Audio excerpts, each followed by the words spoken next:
Hi, everyone, and welcome to AACG's Fired Up series. I'm Dimitra Theophanis, President of the Art Alliance of Contemporary Glass, and your host today. We have a really exciting presentation for you, but before we get to that, I just want to remind everyone that we have our trip to Europe this August, and we have a few spots still available. So if you are interested in a glassy adventure to Prague, Basel, and Amsterdam, please visit aacgglass.org and get some more information. Also, if you are new to our Zoom series, we have Zooms actually every Friday of the month, but the other weeks they are exclusive for members only. So if you enjoy the program today and you would like to sign up and be a member so you can be with us every week or watch them in our private video library later on at your leisure, you can join AACG at aacgglass.org. Okay, now I would love to introduce our guest today, Karen Browning. I'm so excited to have an artist from the UK with us. I met her actually at the Glass Art Fair that Habitat held in Sarasota just this past January, and heard a little bit of her artist talk and was so intrigued that I thought she would be wonderful to have on our program. Today, we're very lucky to be sponsored by both Mark Holford as well as Habitat Detroit. And I will read a little bit now about Mark, and we'll talk more about our second sponsor, Habitat, at the end of the program. AACG member Mark Holford, an art collector from London, UK, is a major supporter of UK artists who work in glass. He is a first patron of the UK's Contemporary Glass Society, the leading association for UK glass artists, collectors, and other glass enthusiasts. A third of his collection of more than 200 objects of contemporary glass art is now on permanent loan to the World of Glass, a museum in St. Helens, Great Britain, which will be the site of the new iteration of the British Glass Biennale in 2026. So thank you very much to Mark Holford and Habitat Detroit for sponsoring this program today. I'd like to now introduce Karen Browning, an incredible artist from the UK, who is going to share a little bit about her life, her process, her inspiration, and her art. Karen, please go ahead. Okay, thank you. Right, I'll just share my screen.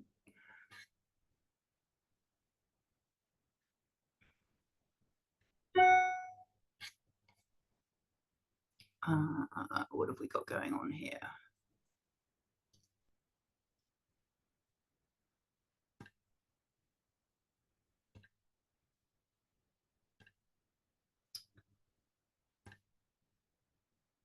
Okay, can you hear me? We can hear you, yes. We just can't see your photos yet. Can you not? Okay.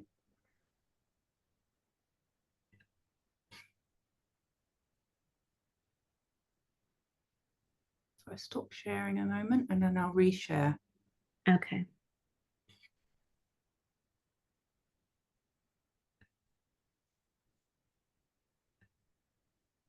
Is that working? Well, we can see that you have started your screen share, but your photos are not popping up yet. That's really strange because they were working a moment ago. Yeah, I know. We just tried it before the program. Yeah.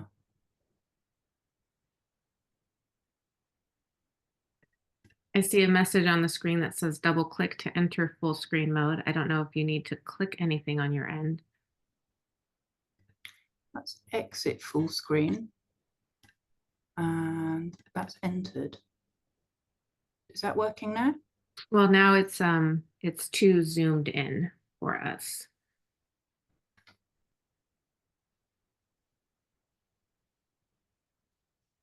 Thanks for bearing with us, everyone. We tried this just Sorry about ago. Zoom out. Is that better? No. Exit full screen again. Can you see?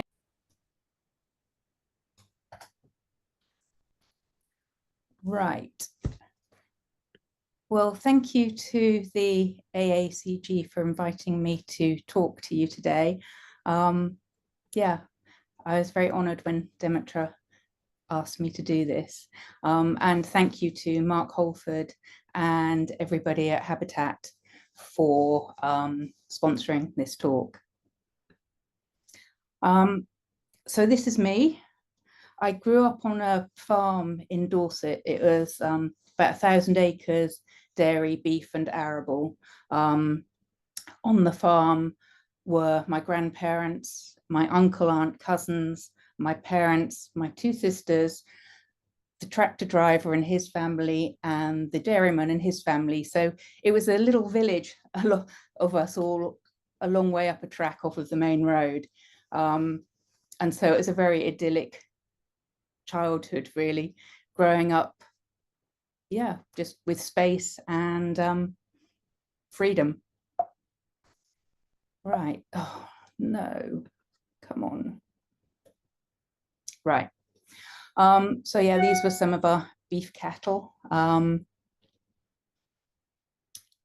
this is Dorset in red. So it's in the south of England. It's still a very rural county. It's on the Jurassic coast. It's got a lot of sort of Neolithic hill forts, a lot of archaeological sites. There's no cities, no motorways, a couple of large towns. So yeah, a lovely place. When I left school at 16, I had a couple of jobs. I worked on farms and I worked at a local gunsmith's as well. And then after about a couple of years, I took myself to art college.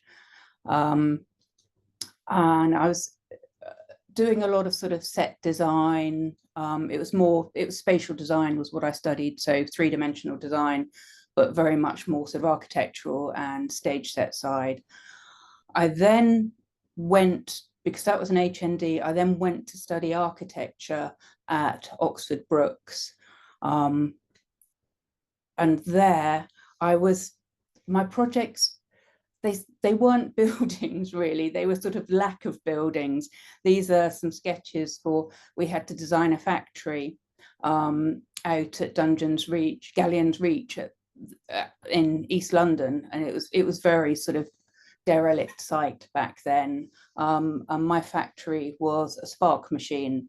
And so rather than building any building there, I took the existing pillars from various wharfs and built spark machines. Or that was my design, was spark machines to go on the top of them.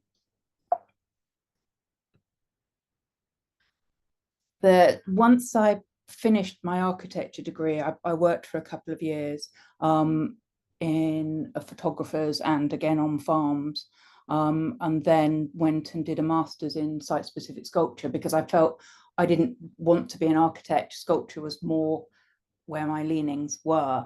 And so I was doing a lot of light installation at that time, and cutting holes in buildings, this is slots cut in the floor of an old warehouse.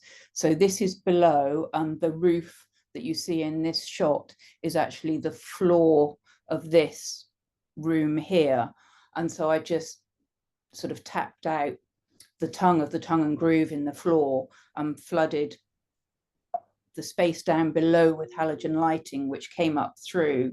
And because it was a very dusty old foundry, as you walked around, you kicked up the dust into the space and the light became solid. And I was very much interested in making solid light and casting light.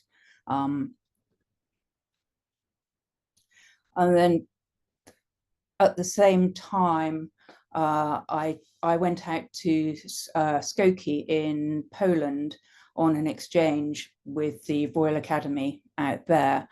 And I didn't have very many materials at all, but what I brought from the UK was a small axe and some silage clamp plastic. Silage clamp is the grass that's fermented to feed cattle, and you put a black light-proof plastic over it so that it ferments and it doesn't get light in, so it won't rot.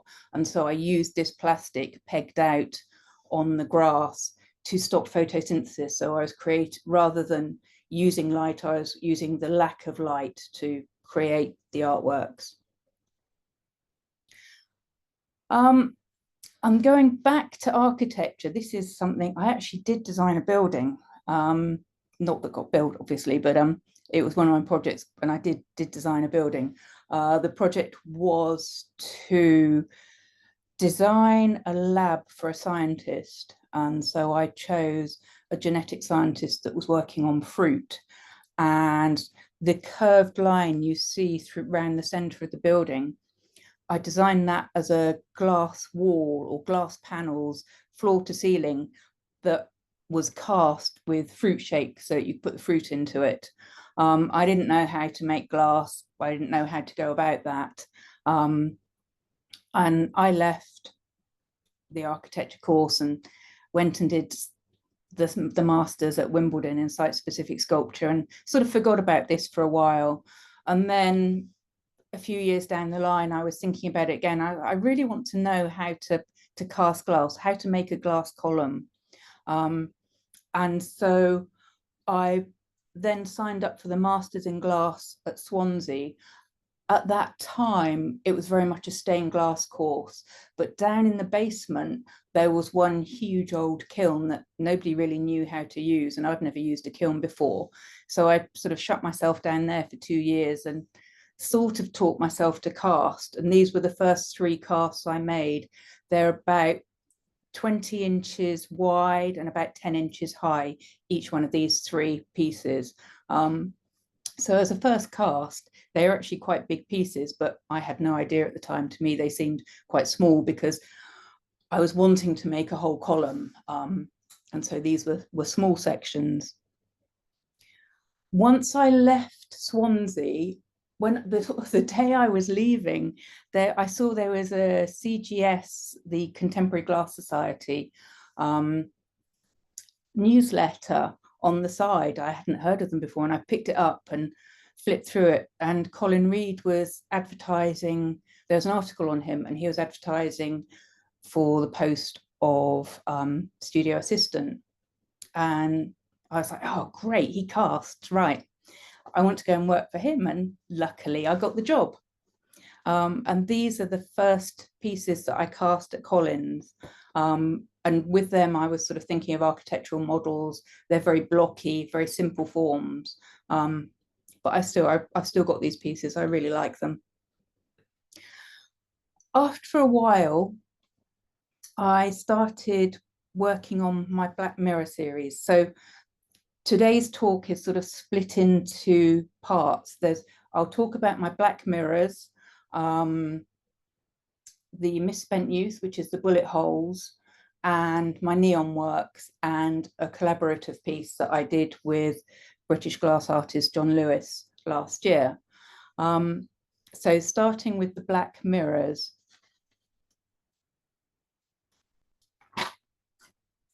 This one is Claude's mirror. Now, these were based on the idea of artists back in the 17th century, artists of the sort of picturesque landscape painters, particularly Claude Lorraine, would use a little black mirror that they'd hold in front of them, and they would paint the view that was over their shoulder reflected in the mirror in front of them. And they felt that black glass would rest their eyes, be more peaceful to their eyes, and they get a truer tone. And it also acted, because of the size of it, to frame their view. So they would know that what they were painting was everything that was in the mirror, everything they could see in the mirror. Black mirrors have also been used for scrying or sort of looking into the future traditionally as well. So there's this sort of, with my pieces, it's a play off between the two, between the artist's tool and sort of the mystical and magical use of black mirrors.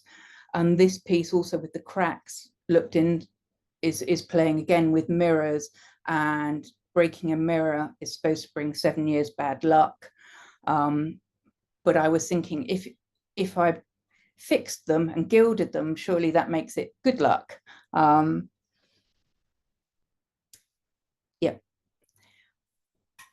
This is another black mirror, again from this series, and this is called Claude's Perspective, this piece and this piece.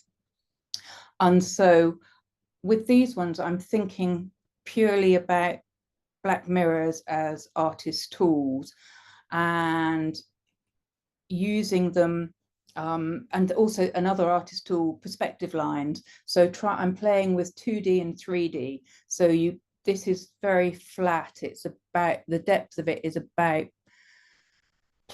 just under an inch, I guess, thick at its thickest, at its peak, which is the line straight down the center. So it tapers off to each side. So there's 3 faces on it. The face that's in shadow, which is black, the face that's lit at the moment, which is sort of much grayer white, and then a textured top to it. And with the perspective lines, creating something that looks 3D, but will also, because of the different angles on it, will patchwork reflections together to make a collage of views. This is how I set about making these pieces. So the models I would make out of hardboard and wax, and then make molds. You can see here they're really shallow, and then cast them. And this glass casts beautifully. I mean, this is the back of them, but it's mirroring beautifully already. But that would get ground down so that I could fix the wall mountings to it. And then this is obviously the sides that gets ground and polished. And here you can really see the different faces or different facets.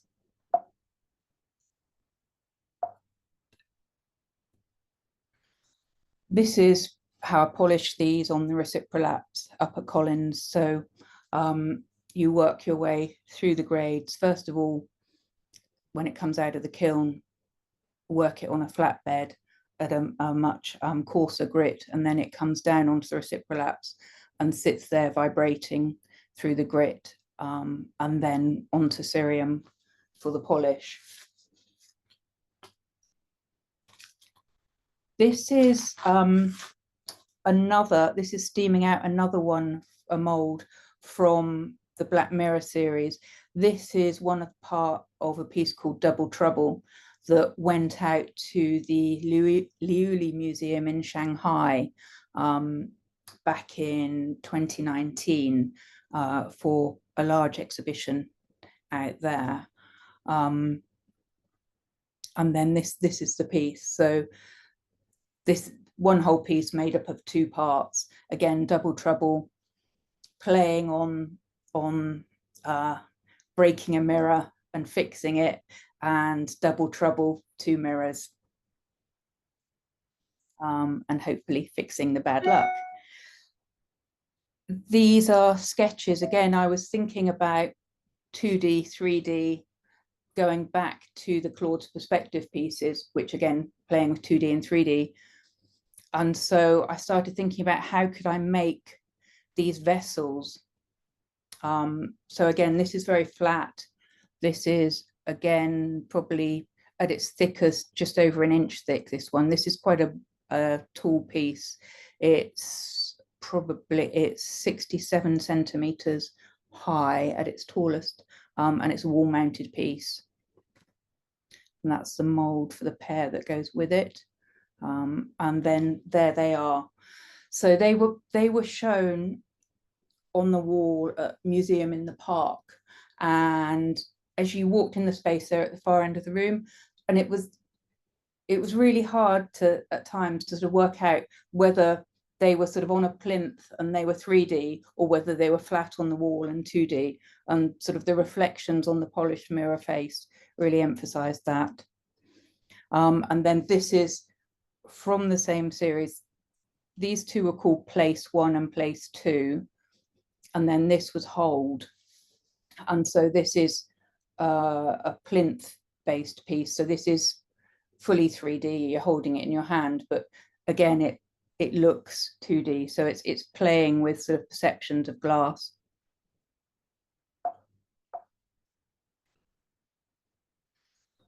These are very small versions of them. They're about 4 inches diameter. Again, I made these during lockdown, and they were sort of almost like pets. I'd sort of carry one around in my pocket for ages because they're not very big at all. And the most recent black mirrors I've been doing, this piece is called Realms of Reflection, and it was made for the Charleroi Biennale, which was 2023, I think. Yes, because there's another one this, oh, maybe it's 24, I can't remember, I've got confused with the years anyway. And it was, the theme was based on a René Magritte painting that they have called Empire of Reflections, in which there's a very Dutch, very flat landscape and a very large full moon floating in the very center of the painting. And it was a very sort of surrealist piece. And that was, the painting was to be taken as a theme. So I called this piece Realms of Reflection. And again, it's cast, but I didn't grind and polish it. I fire polished it. So it's got quite an interesting texture on it. And I feel the reflections of when it gets the sky or anything in it, it has a real lunar quality to it. This piece is about 1 meter diameter. And here it is again. This is set up in the woods just up the road from my house. Right. This is Misspent Youth. This is the piece, these got selected for the British Biennale in 2022. And I won that year. I was selected to be the winner of the British Biennale with this piece. For me, this piece, this series of work is quite personal. It's based on my family.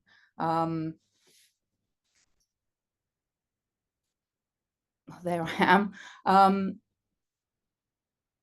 Yeah, it's based on my family and generations, and looking at my father and my grandfather. They both used to, well, my father still does shoot. They both shot for the British clay pigeon shooting team, and we had the family had a shooting ground, and for these pieces I used my grandfather's rifle and bullets made by my father, who's making some here, and then I shot them and cast them in glass. So there's 3 generations, but then also it relates to myself and my 2 sisters, which is why this piece is shown as a triptych, as a trio. Now, when it comes to the bullets, I get my father to make them specially because I want a larger caliber, which is of Grandad's rifle, but a lower velocity. So we put a much smaller than usual amount of gunpowder in it, so it's not traveling all that fast. And the temperature of the wax is quite critical as well, to get the sort of the movement within the piece and sort of capture the energy of the bullet as it passes through the wax, and not to sort of completely obliterate the wax, which has happened on a couple of occasions. Once I have the wax, I then do the normal lost wax casting process with glass. This piece it's cast glass, it's been demolded, tidied up, and had a little sandblast, and it's now ready to gild. But it's where initially I was using black glass, but I really like the fact that it, especially when it was just freshly sandblasted, it really didn't look like glass. It really wasn't how people perceived glass to be, and most people thought it was metal rather than glass.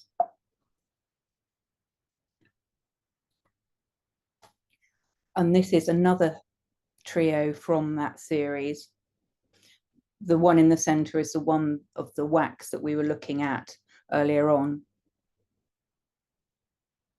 And because it's titled Misspent Youth, well, misspent youth is spent shooting all sorts of things, mainly bean cans and anything else. So I had to make some bean cans, I felt, and shoot the waxes of those as well, just to fully get into the theme of it all. And here they are. And then towards the end of last year, probably about September time, I was thinking I really wanted to make them in a different series and to sort of make them more relating to my sisters. So I wanted a more feminine color, and sort of pink is the ultimate feminine color, really. So these are the very first ones that I cast in pink, and they're called Miss Pink. The one on the left is the very, very first one. Now these are with Habitat at the moment. And I suppose I hadn't really thought of it, but I really like the fact that you can see the gold through the translucent of the glass, which obviously when it's the opaque black, you can't. And it just gives a completely different and lighter dimension to the whole piece. And this, yeah, this is the first one. And then this is, I'll show you, this is a little video of the making of this piece here.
Right. So that's the Misspent Youth, which are all of those pieces in the video are at Habitat in the Masters, the Matriarchs of Mastery exhibition, which is on at the moment. Right now, I'm moving on to the neon pieces that I've been working on. Now, this is a reflection of the very first neon piece that I made on Wayne Stratman's course in about 2004 or 5. It was at one of the first, if not the first, British Glass Biennale. And I was really excited to do the course because when I was studying at the Royal Academy in Ghent in Belgium in the early 90s, Ghent back then was quite a derelict. I mean, it's still a very medieval town in the centre, but sort of on the outskirts, there was lots of derelict factories. And I used to go around them and take out the neon transformers if there are any left behind, and use them for making my spark machines. But I really wanted to learn how to make neon, but I didn't until I saw this workshop advertised or masterclass advertised. I hadn't really thought about where I could learn how to use it. So it was an exciting thing to go and do the course and really interesting. And since then, I've taken courses with Richard Wheater and another one with Wayne again. This was with Rich Wheater up in Wakefield in Yorkshire. And the theme for that was to make installations. And I wanted to make a 12-volt installation. And so I used my own car and made a neon leak.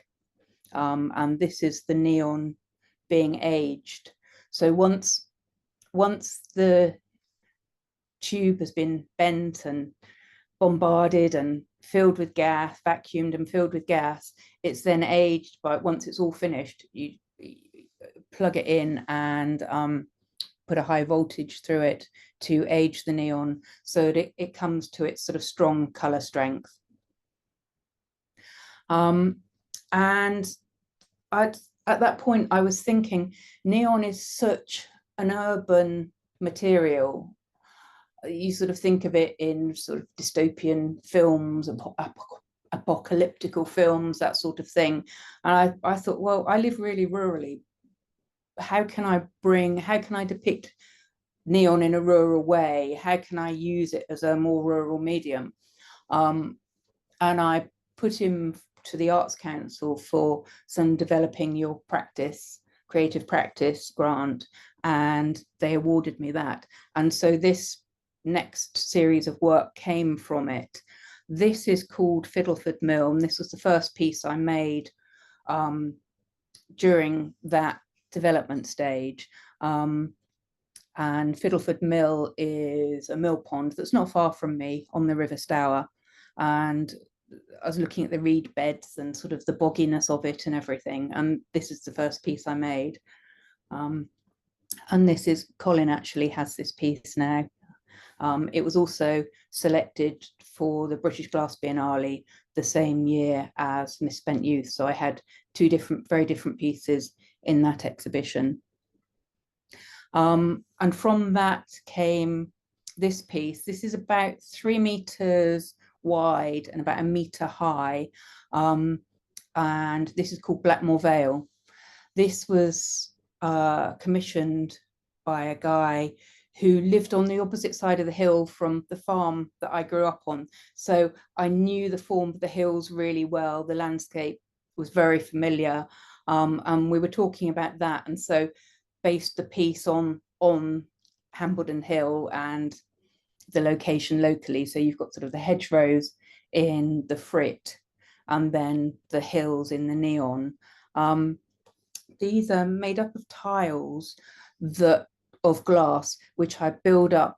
Some pieces have sort of 6 or 7 different firings on them, others 1 or 2, and it's all built up, as you can sort of see here, in different layers and different techniques. There's some quite large chunks of glass, lots of powders, some mixed in with water, some mixed in with more of a sort of a moisturizer to make it a thicker texture for painting with a palette knife onto the glass. And you can see here, this is taped up for grouting in between the tiles, but you can see where the cables come up to attach the neons. This is a close-up. So again, you can see here all of the different textures, sort of the grayish piece on the top left-hand corner. That's fired separately and then fused on. And this piece has 1, 2, 3, about 6 firings on this one. And then that's a detail, again, of the piece, showing how the neon really bounces off of the glass canvas behind. I think it's important to have the back of the piece looking as good as the front. And so these have a bespoke, each one has a bespoke aluminium and powder coated frame for wall mounting.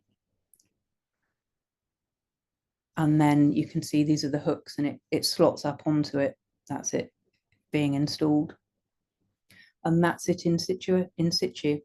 And so you can't, it's sort of, as you look through the windows, the hill that's the top hill in the red neon is just going out of view on the left-hand side.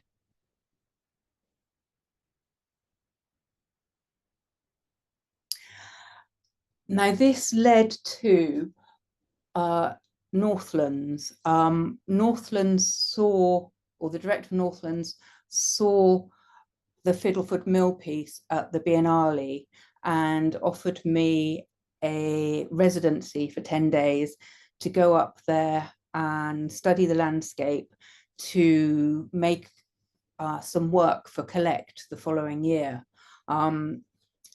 So this is called the Caithness Triptych, and going from the right-hand panel is called Heimer, which is Old Scottish or Old Norse for land or home. The left-hand piece is called Go, which is, again, Old Norse for harbour or inlet. And then the centerpiece is Stacker, which means stack or rock. So it's going from far out and zooming into the landscape. These pieces, they're 1.20 meters high by 80 centimeters wide, each of these. So the panel of 3 stretches over about 3 meters in total. And again, these pieces are with Habitat at the moment. They were out at Glass Coast Weekend, not this year, but last year. So this is Scotland. This is Caithness. And I was really looking at the light to get the color right for the neon. As you can see here, it's really quite a close color match. And it's just such big skies, really beautiful, beautiful place. Sadly, Northland shut down. Yeah. And again, more of Scotland. And then this is the rocks. The Trinky is a sort of sea swimming pool that's been carved into the rocks up at Wick. And the rocks are very, yeah, that they're very much a landscape in themselves, whether you zoom out or zoom in. And so I spent 10 days driving around, sketching, photographing, and then came back down to the south of England and then worked on these 3 pieces for Collect.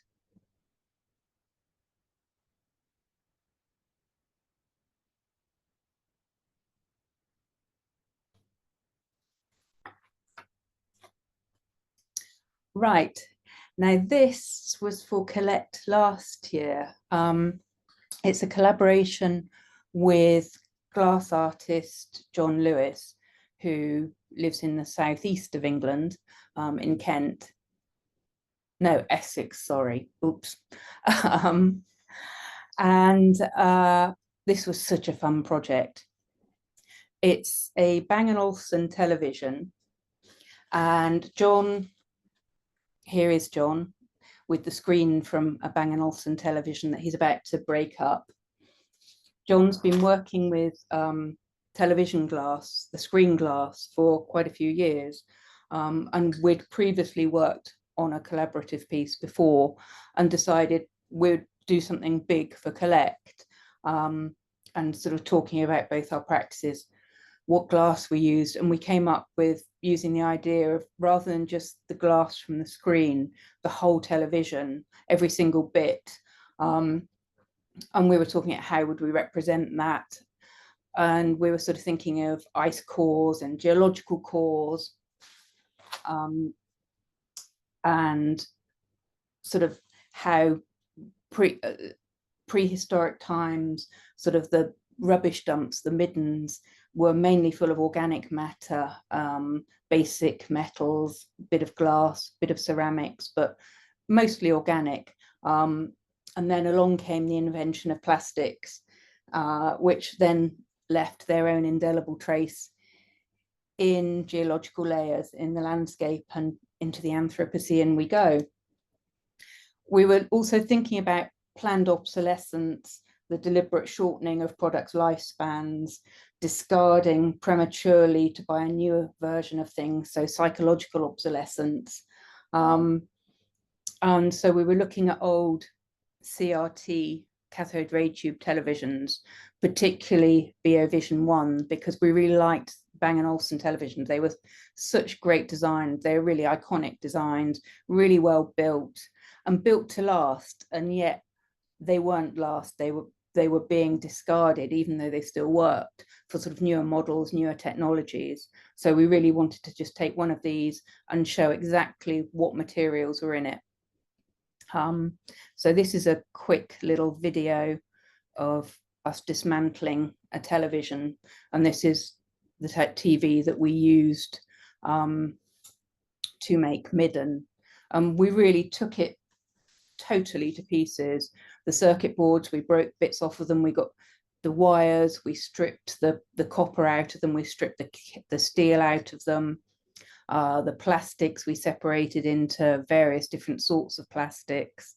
It was really good fun. I really like taking things to pieces. I'm not so good at putting them back together again though, or not in there how they're meant to be. And this is a dismantled television. And here's another. And you can see here, so on the far right hand bottom corner is the cathode ray tube. And so that's made out of two different sorts of glass. The screen is actually down on the ground, so this is the back of it, and the back half, which you can see in sort of silvery grey, it's got a coating on it, but that's a lead glass. And then the front glass, which you can just see sort of the black strip around the edge, that's about 3 inches deep, and the actual glass itself of the screen is about 1 inch thick. And that's barium and strontium glass. So they're to stop radiation coming out of the TV. They're barium and strontium and lead glass stop the radiation escaping. And then the very top right hand corner is a piece of toughened float glass that is the protective front screen, so that if you throw your chair at it or whatever, it's just the toughened screen breaks rather than the actual screen of the TV. And we ground up plastics, and we used a blender to do it. We'd seen on YouTube channels, there's this company in America called Blendtec, and their promo video was the guy that owned the company would put an iPhone into his Blendtec blender and smash it up to pieces. So we contacted them and got a couple of blenders off of them, which we found, well, we broke a few of them. We found that, yeah, his videos weren't wholly honest, but it did the job for us. And we used it for grinding up some of the plastics, and it was really good on grinding up the printed circuit boards. The metal, we would melt in the crucible, and obviously the glass as well, and use graphite molds such as this. This is one for casting glass in. This is the aluminium from the televisions that again cast in another graphite mold. This is copper. So there's not much copper. This piece is probably about 1 inch, just under 1 inch thick, I would say. But that's all of the copper from one television. And that's the copper being turned on the lathe. The bit we had the most problem with was the sleeves from around the wiring. Once we'd taken the metal out of the center, we sort of tried melting it, couldn't melt it. So our solution for that was to cast it in resin and compress it so it was tightly compact as possible. This is the glass, the lead glass from the rear of the cathode ray tube, and that's been kiln cast rather than hot poured. And then here I'm polishing it. A selection of cores of different materials. So you can see second in from the right, so a short sample, that's ground up printed circuit boards. And then 1, 2, 3, 4, fifth in from the right, that is the smashed, toughened screen, glass screen from the front of the television. That's gluing them all together. And then that's the finished piece. Yeah, it was such a fun project, that. Hard work at the time, but yeah, I really like it. And then this was at Collect, so Midden was there, and we had these other cores as well. And the little one on the front on the right hand side, core 001, which is the barium and strontium glass and an alloy of copper and aluminium from televisions, which is this piece here, was bought by the V&A, the Victoria and Albert Museum, for their permanent collection of their glass department. So we were thrilled at that. And that's Midden standing up. It's the same height as me, which was just pure fluke, really. It was like we decided the core would be a 4-inch diameter, which is the standard core for ice cores. And all the materials ended up at 5'5.5".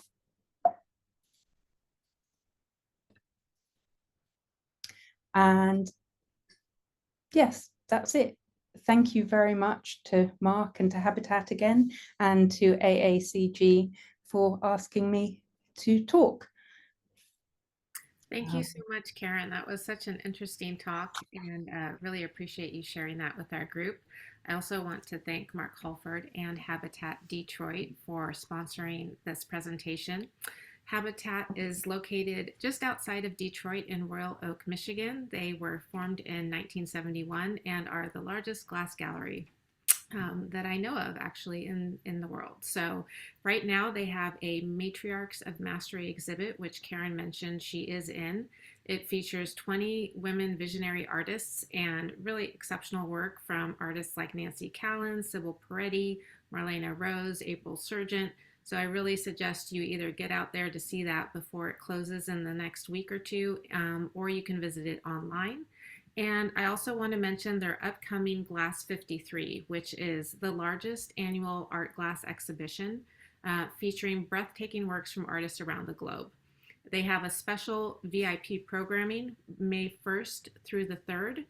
The grand opening to the public is on the 4th. But as a VIP, you'll get a special preview of all the work. You'll get to go to artist talks, do meet and greets, see museum and private home tours, glassblowing demos. Really a fabulous, fabulous programming event for people that visit the Detroit area. So if you would like more information on that, please visit www.habitat.com.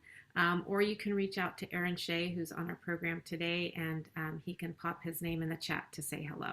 So thank you again, Habitat Detroit and Mark Holford. Thank you to Karen. And if you're new to our programming, just a reminder that we do have these every Friday, and we also upload them to a private member library on our website. So if you would like to join AACG and have access to that exclusive programming, please visit aacgglass.org. The meetups the next 2 weeks that we have on Zoom will be covering museum exhibitions, and the third week after that, we will be having a special gallery exhibition for you. So it's a lot to see and learn about in our upcoming programming. All right, so thank you very much. I'm going to stop the recording now, and if you have questions or would like to say hello to Karen, you can just unmute yourself and do that.